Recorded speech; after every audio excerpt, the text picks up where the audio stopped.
So the next page, we're dealing with your lymphatic drainage and association. So for the lymphatic drainage, all right, this is a very high yield part of your a very high yield part of your this. A lot of people ignore this part and move on. They think, okay, I can guess the part of the lymph node from the how close it is to a particular organ. But as I described the the with the lymphatic drainage and the lymph nodes involved, you'll see that that's not exactly the case. All right.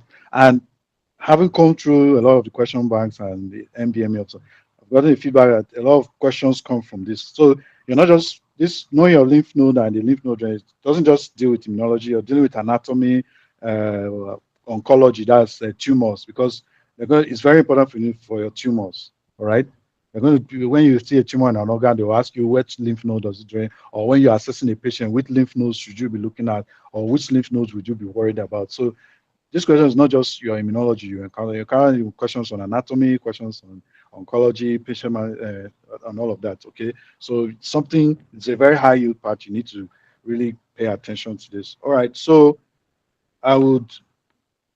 I'm not going to start from the. I'm going to go unconventional. I'm going to start from the bottom here, from below the umbilicus, and give general description of the. This is so. Before I begin, let me draw the legs of this of our patient here.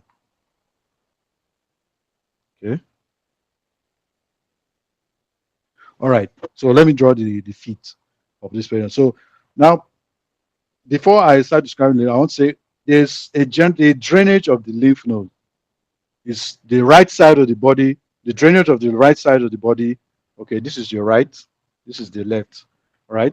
So the drainage of the right side of the body and the left side is that they go to different parts, different parts of the vascular system. All right. So the left side of the body is this pale, starts from all these pale areas, from the legs, thighs, the pelvis, your abdomen, your chest, left arm, left side of the head and neck. So left side lymph draining on the left side will drain to the thoracic duct. All right, let me show you an image of the thoracic duct. Okay, so this is the thoracic duct. All right, so this is the thoracic duct here. All right, so your thoracic duct is here. So you can see this is the left side, this is the right side. So the left side drains into the thoracic duct, which is at the junction between the left subclavian and the left internal jugular. This is your left brachiocephalic vein. Sorry, I'm going to a bit of anatomy, but let me just rush it. So left brachiocephalic. So your thoracic duct drains into the junction between, or the left subclavian, the junction between the left internal jugular and the left subclavian vein. Okay, and then on the right, so the draining of the right now, the left side, the left thoracic duct drains much more areas of the body compared to the right. So the right side just drains your right arm, that's the right upper limb, that's this part, the right chest, okay, right head and neck. That's all the right lymphatic draining on the right. Just the right chest, head and neck, and the right upper limb into the right lymphatic duct. Okay, the right lymphatic duct that also drains into the junction between the right subclavian vein and the right internal jugular vein. All right. I hope that's clear. So let's go back to so that's what the color differentiation is showing you here, the pale versus the dark, the gray side. So the drainages are not the same. Okay, so the left drainage on the left drains more area. The thoracic duct on the left, okay, so it's your thoracic duct on the left, right lymphatic duct on the right. So the thoracic duct drains more areas than the right side. So drains left head and neck, left chest, left upper limb. Okay, left head and neck, left chest, left upper limb, abdomen, pelvis, both legs, and both feet. All right. The right side, just the right upper limb, right chest, right head and neck. All right. So now that we have that clear, okay, let's move on to the. Oh, okay. Let me draw the feet again. All right. So, all right. So now I'm going to start from from the waist down, or not technically waist, from below down. Okay, from the umbilicus, which is down. Okay, anything anything from the umbilicus down to the feet is drained by the superficial inguinal. From the below, just below the umbilicus down to the feet is drained by the superficial inguinal. Okay, so you can say below umbilicus sub in. So below umbilicus sub in, below umbilicus superficial inguinal. All right. Now, there's some exceptions. There are some exceptions. Okay, so just follow it. There are some exceptions. All right. So on the lateral, the first exception on the lateral parts, that's here and here. These are the lateral parts of the feet and the legs. Okay, the lateral part of the feet and leg, and the behind the calves, at the back of the legs. That's the calves, drain into the popliteal. That's why they said poplateral, dorsolateral foot posterior calf. Okay, drain into the popliteal.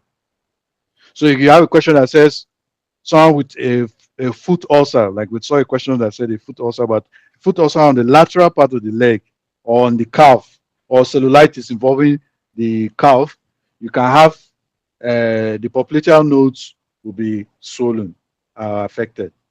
That's why I said so. It doesn't, but every other thing else from the medial foot up to the thighs, okay, to the inguinal renal drains to those inguinal lymph nodes. All right.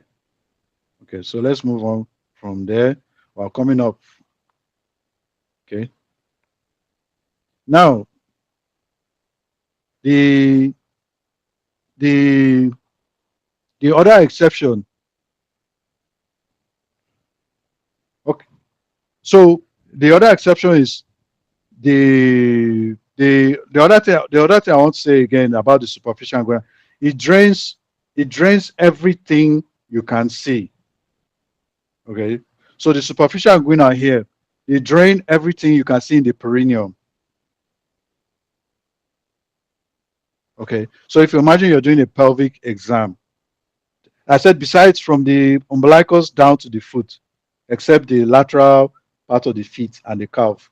All right. So the umbilicus drain everything from the superficial inguinal drains everything from the umbilicus down to the feet.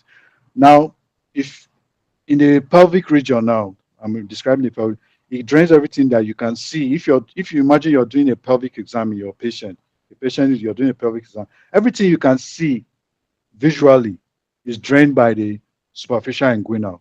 That's if you look at the female, for example, we're talking about the vulva, okay, the distal, the outer part of the lower part of the vagina, the urethra, okay, the anal canal, that's the anal orifice, the part you can see from outside. No, not when you do discharge, but part you can see, part of the anal canal you can see from outside, right? And the skin, like you said, the skin below the umbilicus. So there's an exception to that perineal area, which I'll describe shortly, right? So so now in the male, we are talking about the scrotum, okay, just the scrotum and all the other regions I've said, the anal orifice, the skin of the perineum, all of that, down to the feet. So all of that is drained by the superficial inguinal. So what are the exceptions of the structures in that perineal area that uh, that we just mentioned? Number one, the clitoris and the glans penis.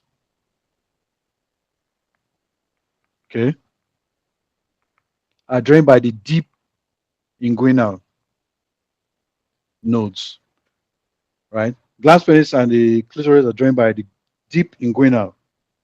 All right. Now, in a male, know that the testes are in the scrotum.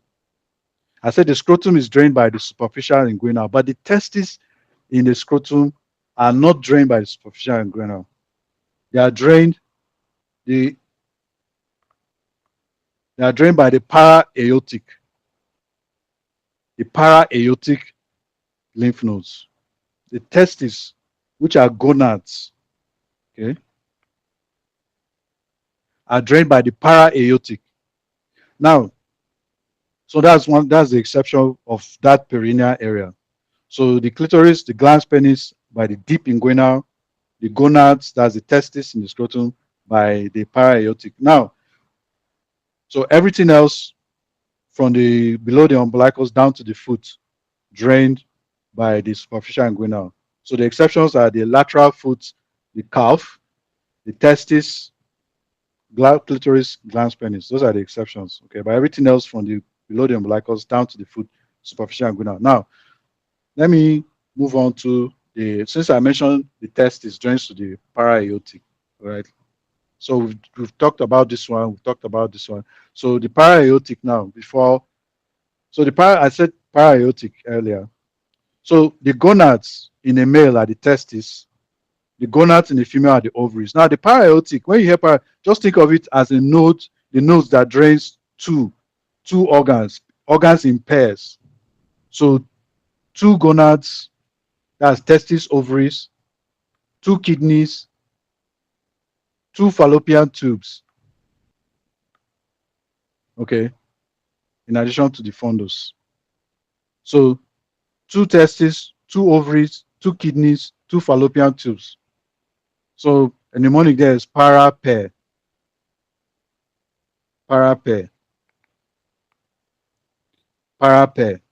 Okay, para-aortic pair or pair para-aortic. How para-aortic. But just so the para-aortic nodes drains double, organs in pairs. Two kidneys, two ovaries, two testes, two fallopian tubes. All right. Okay, so good. Now that we're done with that, let's move on to the next group of. So we're still working our way from the bottom up.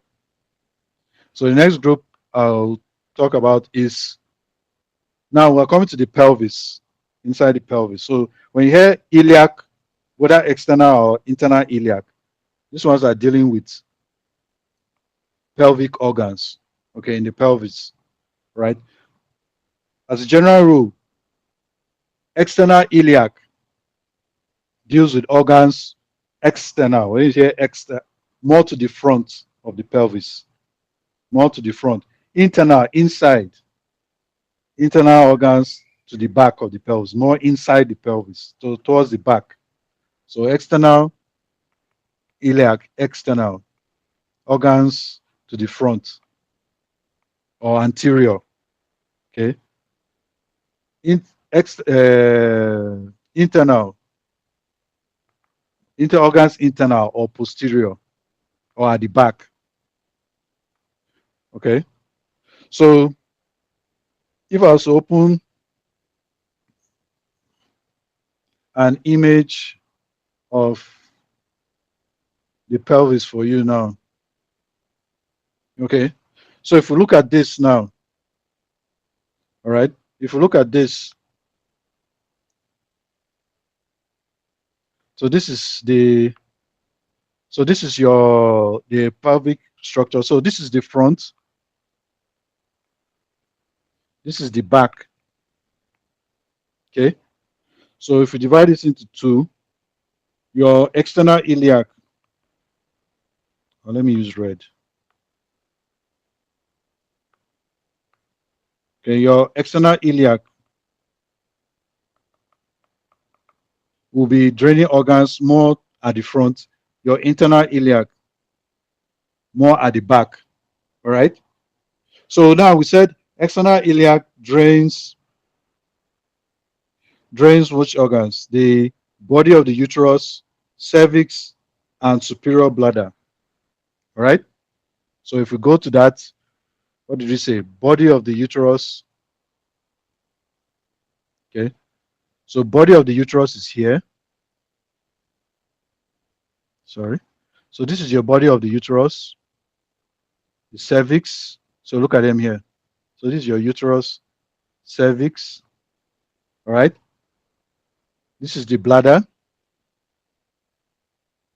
Okay. And what other structure did you mention there? So uterus, cervix, superior bladder. Okay.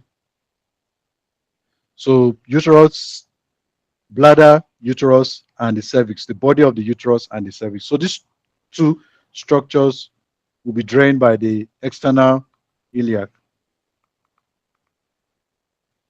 All right. That's the superior bladder. So that's the upper part of the bladder. All right. Not the lower part and the urethra. So these parts are drained by they drain by different nodes. All right. So now if we talk about the internal iliac, okay. So we've done with the external iliac. We said body of the uterus, the cervix, the bladder, the superior part of the bladder. That's the dome of the bladder. Okay, external iliac. So it's more to the front here. Now we're coming to the back. Okay, we're dealing with the area for the internal iliac. All right. So the internal iliac will now deal with what? Still the cervix, the proximal vagina, the corpus cavernosum, that's in the penis. Now, so this is in the male now, this prostate, the inferior bladder, okay, and the lower rectum to the anal canal above the pectinate line. All right. So we said still part of the cervix here, down to the upper vagina. Because we said the lower vagina, which you can see from outside, will be drained by the superficial inguinal. All right. Superficial inguinal is the one you will see from out the distal part of the vagina, which you can see from outside. When you're doing a pelvic exam, that part will be drained by the superficial inguinal.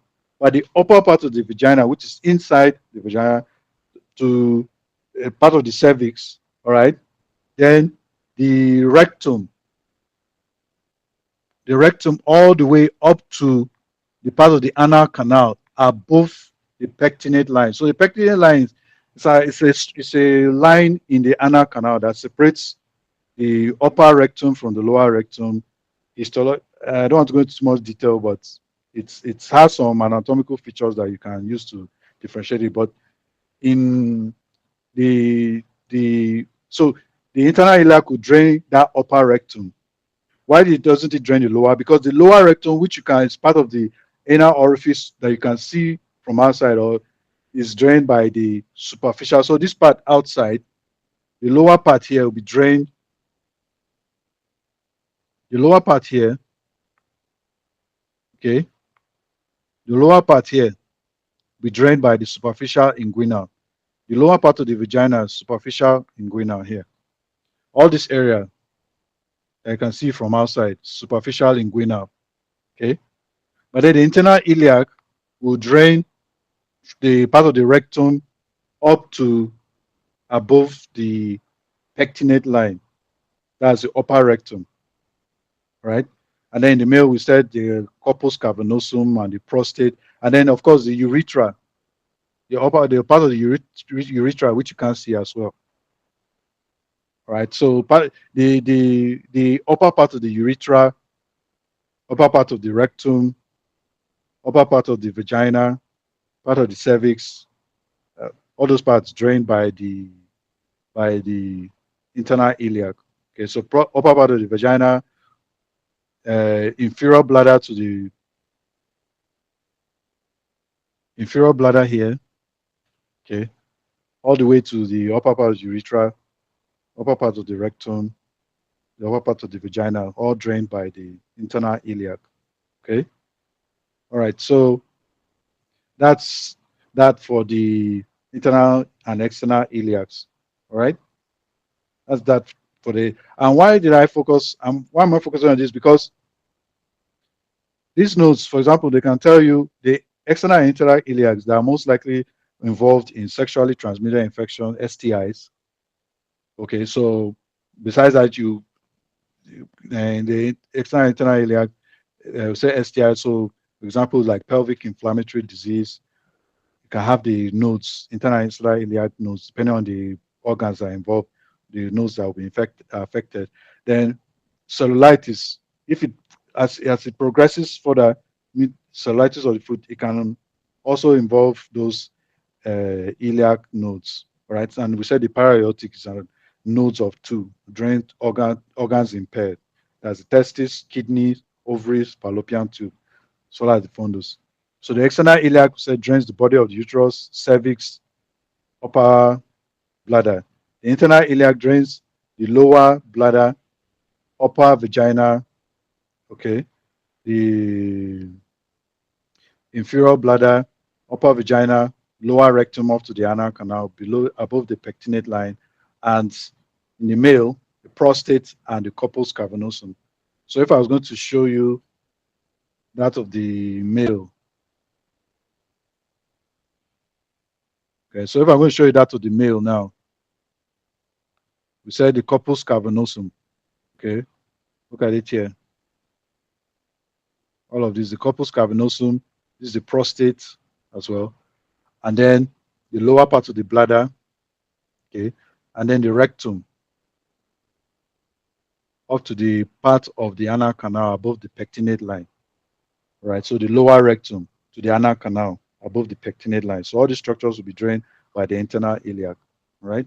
So these things are important because we can ask you, okay, if you have a patient with, say, a tumor in the lower rectum, but above the pectinate line, which of the lymph nodes will it really go to? You know, it's a internal iliac.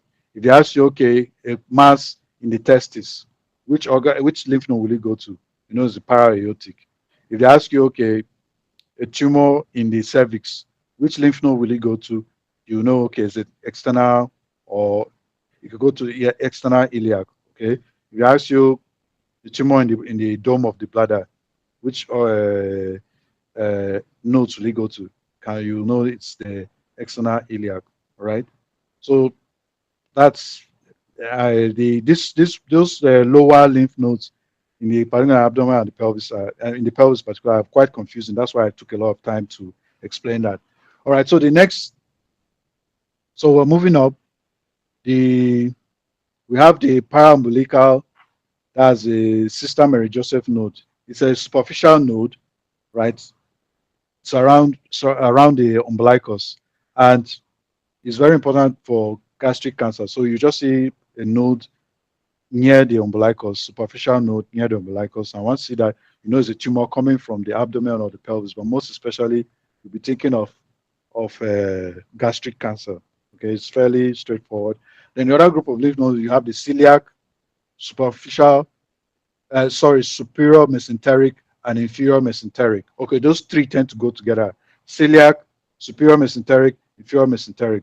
Okay, so if you look at the celiac nodes, the celiac is like a node that is surrounded by a buffet of internal organs. That's the liver, the stomach, the spleen, the pancreas, sorry, and the upper duodenum. So in the upper abdomen, all right, just below the diaphragm, that's where you have your celiac group of nodes, which drain the liver, stomach, spleen, pancreas, upper duodenum. All right, and then the superior mesenteric will drain most of the small intestine, and the large intestine up to the splenic fracture. That's at where the spleen is.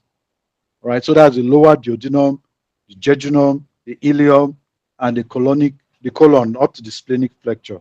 That's around where the spleen is located. All right. So that's the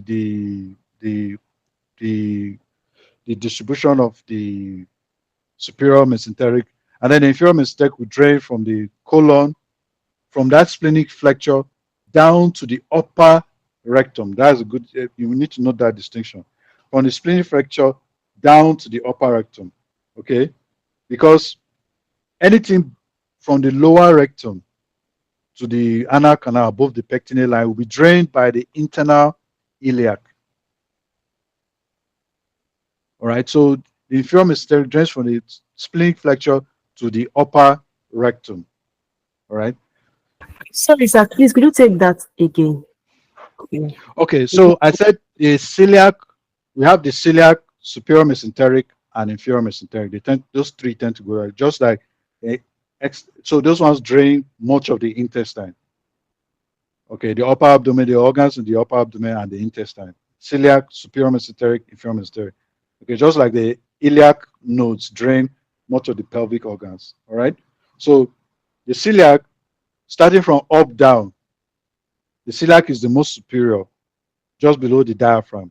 Okay, this one is just around here. Okay, that's where the celiac is.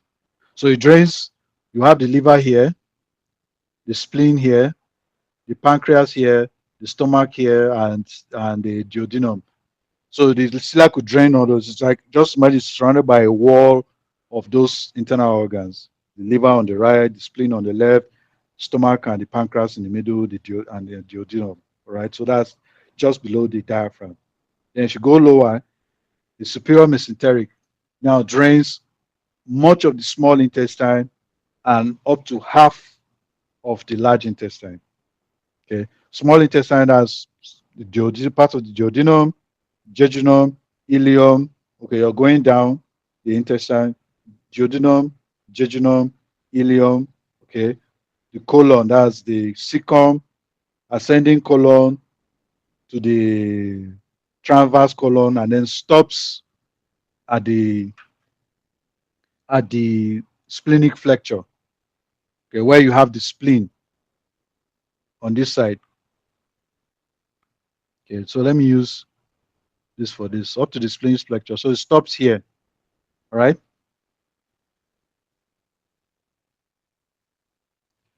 Okay, so and then you have the inferior mesenteric. The inferior mesenteric starts from the spleen down to the upper rectum. Okay, inferior mesenteric starts from that splenic flexure of the intestine up to the upper rectum. Okay, not the lower rectum, which is drained by the internal iliac. Okay, let me see if let me check. Do I have an image of that?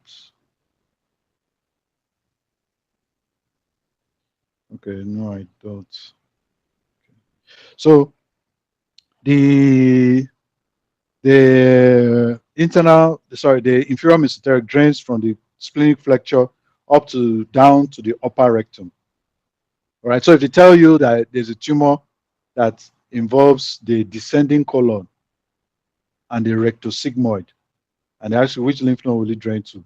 You know it's the inferior mesenteric up to the upper rectum. You know it's inferior. If they tell you there's a tumor in the ascending colon, okay, you know it's the superior mesenteric, or the transverse colon, you know it's the superior mesenteric, or a tumor in the small intestine from the duodenum down to the large intestine up to the splenic flexure, you know it's the superior mesenteric. If they ask, tell you it's a tumor in either the liver, the spleen, the pancreas, the stomach, okay, you know that it's draining to the celiac group of lymph nodes. Okay, so it's very important you get all those. So that's why I taking my time to explain, because it's very, very important. You definitely get questions on this lymph node drainage and where they go to and all of that. So you need to know this, not just because even immunology here, there are a lot of questions that test on lymph node drainage, lymphatic drainage, and where these lymph nodes are located. Most especially because when you're dealing with cancers, all right. So, and the disease process that involves this celiac, superior mesenteric, and inferior mesenteric nodes. You have mesenteric lymphadenitis, as well as inflammatory bowel disease, celiac disease. Okay, those are autoimmune diseases. All right, so those are those three groups: the celiac, superior, inferior mesenteric, the external iliac, and internal iliac, that are the most complicated groups of lymph nodes. So now that we're done, everything else is fairly straightforward. In fact, everything else above the diaphragm, from this part up, is fairly straightforward. Okay, so if you start epitrochlear, that's here at the elbow. If you see that swollen in a middle-aged or young person, you think of secondary syphilis. All right. In the axilla, particularly in the female, you have axillary lymphadenopathy, you'll be thinking of either metastasis from the breast cancer, and she's breastfeeding. Okay, young female who's breastfeeding, you think of mastitis. Okay, but the axilla drains from the upper limb. Okay, drains the upper limb, the breast, and the skin above the umbilicus. All right, and then the hilar group of lymph nodes. Okay, the hilar group of lymph nodes. Let me just clean a lot of this. Okay, so the hilar group of lymph nodes, you have the hilar group of lymph nodes. So the hilar group of lymph nodes are the ones located close to the hilum of the lungs, where the trachea and the pulmonary vessels enter the lungs. So those are where the lymph nodes are located. Then we have the mediastinal. Mediastinal are in the central trachea and the esophagus. Okay, in the mediastinum, in the middle mediastinum. All right. So the hilar group drain the lungs, and the mediastinal group of lymph also drain will be more important in the trachea and the esophagus. So, but those two, any disease process that involves the hilar tends to involve the mediastinal nodes. Right. So you can see that in tuberculosis. Tuberculosis tends to affect one lung. So the question will tell you unilateral hilar lymphadenopathy on chest X-ray, right? In addition to cough, hemoptysis, fever, weight loss, night sweats, all of that, right? And then sarcoidosis tends to affect both sides of the lungs, both lungs. So you see bilateral hilar lymphadenopathy. Okay, in a young black, since you're talking about the US, African American female, young African American female, hilar lymphadenopathy, sarcoidosis. Okay, TB affects one lung, sarcoidosis affects two lungs. All right, then lung cancer will also can affect both lungs or one lung as well.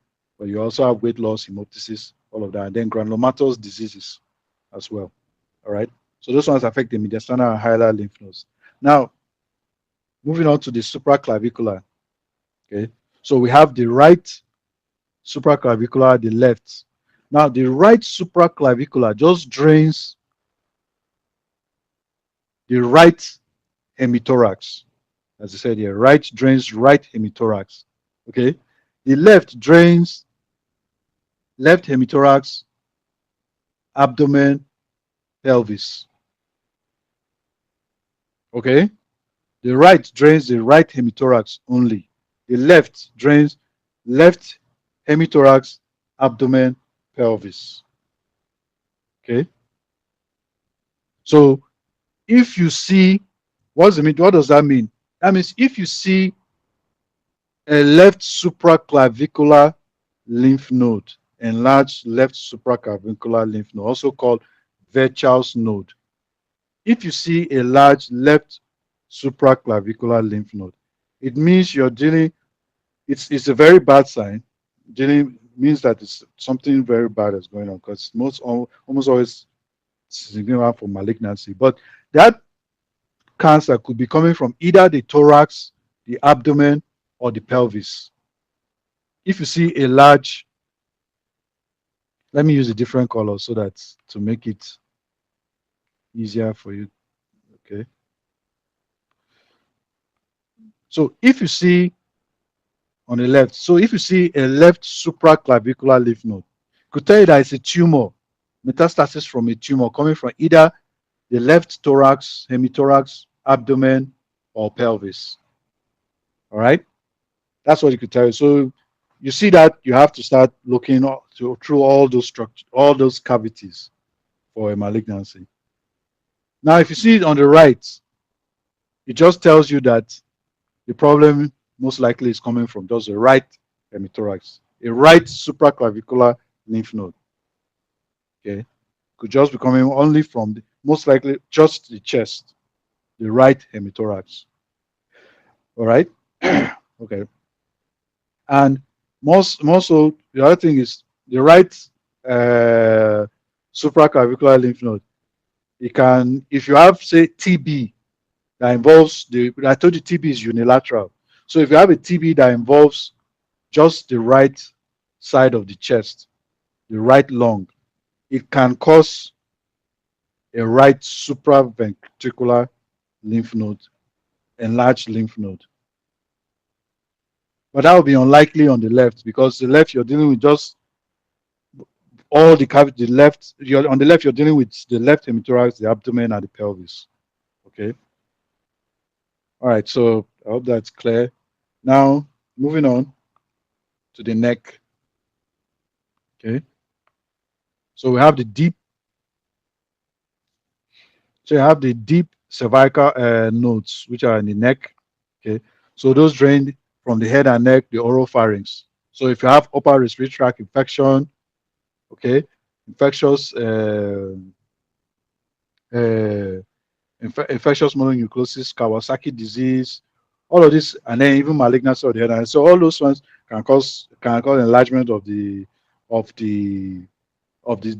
deep cervical lymph node. So it could be either enlarged in infectious or malignant processes, depending on the history. They give you, like we saw, a history of a teenager with fever, lymphadenopathy, lymphocytosis, splenomegaly. So in those ones, they say the cervical lymph nodes were large. So of course, that will involve the deep cervical lymph nodes. Okay. If you have a malignancy of the head and neck, it will, say, for the thyroid, of example, it will involve the deep cervical nodes. All right.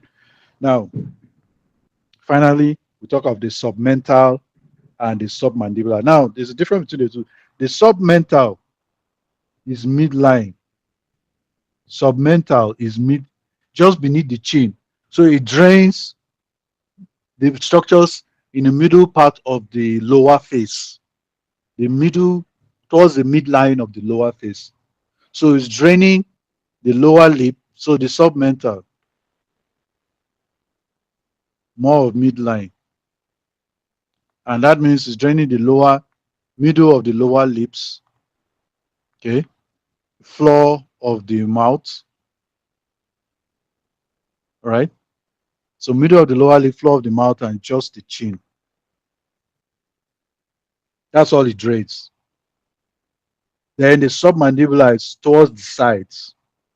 Submandibular, as you can see here, is towards the sides. So submandibular is more, so you can say submental is midline, submandibular is more lateral. So to drain towards the angle of the jaw. So if you have a tumor that involves, say, the parotid glands or the submandibular glands, to go to the submandibular nodes.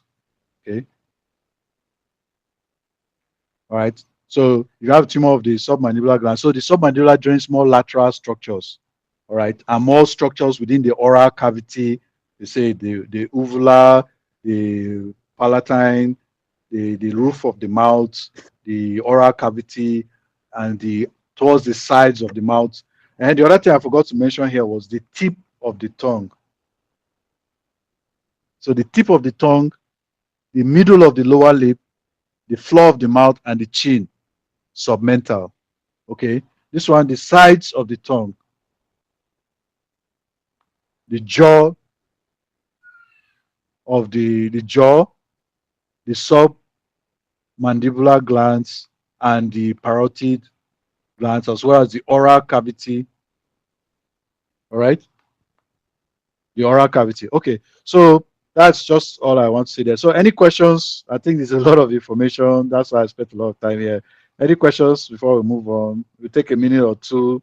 You guys stretch your legs, drink something, move around, then we'll take some questions after this page. So any questions, can I mute and ask?